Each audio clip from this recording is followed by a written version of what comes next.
Jeopardy! Contestant Mia McGill may not have won Wednesday's episode, but her stage presence won over the masses. Mia left host Ken Jennings in shambles with her on-stage story about preferring Wikipedia summaries to actual movies. Returning champion Justin White from Kansas faced Mia from Minneapolis, Minnesota, and Ittai Sopher from New Orleans, Louisiana. Mia instantly scored attention as she flashed finger guns to the camera during her intro. She also snapped when she and Ittai tied scores early on and exclaimed, okayy. Her interview segment was pure gold, and Ken, 49, who is usually quick to the punch, had met his match. I watched La La Land and got impatient. She told the 74-time Jeopardy! Champ about how she's a movie buff with a twist. I like to read the plot summary on Wikipedia before I watch the movie. Ken was baffled and replied, "You read the plot and then you watch the movie." She responded, "Or sometimes I read it during the movie. I watched La La Land and I was getting impatient.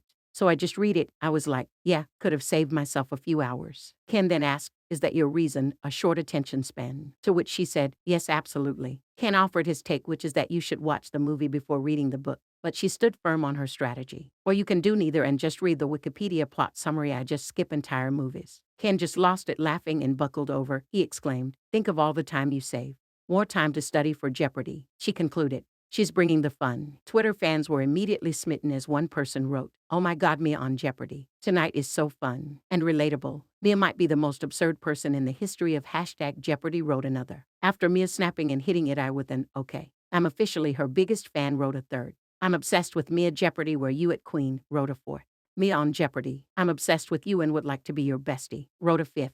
A sixth agreed with her story. "I like Mia, and yes, I prefer to read movie summaries on Wikipedia also because I like to know the plot before watching a movie." A seventh felt the same. "Bro, Mia on Jeopardy is so real for that movie comment, though I want to be their best friend." One more wrote, "Mia is bringing the fun. I'm here for it." The double Jeopardy round of the night turned out to be a bit of a horror show, that said. There were 8 incorrect responses, and some triple stumpers fans couldn't believe, including Noah knowing the most famous passage of Peace Lambs, Macbeth, and Justin thinking Minneapolis was in Michigan. Low scores today, someone snarked, as another person admitted. The double Jeopardy round did not serve well to the 3 contestants. Final Jeopardy! Under the category names the same read, a 1931 Charlie Chaplin film and a West Coast bookstore open since 1953 both bear this name. Everyone was correct, with City Lights referring to the film and San Francisco independent bookstore with a head duck requiring basement.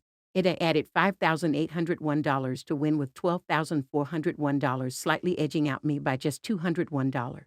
Daily Double Emmy nominations. Mayim Bialik, 47, and winningest contestant Ken Jennings, 49, were chosen as the co-successors to the late Alex Trebek in 2022 after his tragic passing at age 80. Ken is hosting episodes airing until July 28, at which point Jeopardy! Will take its summer hiatus.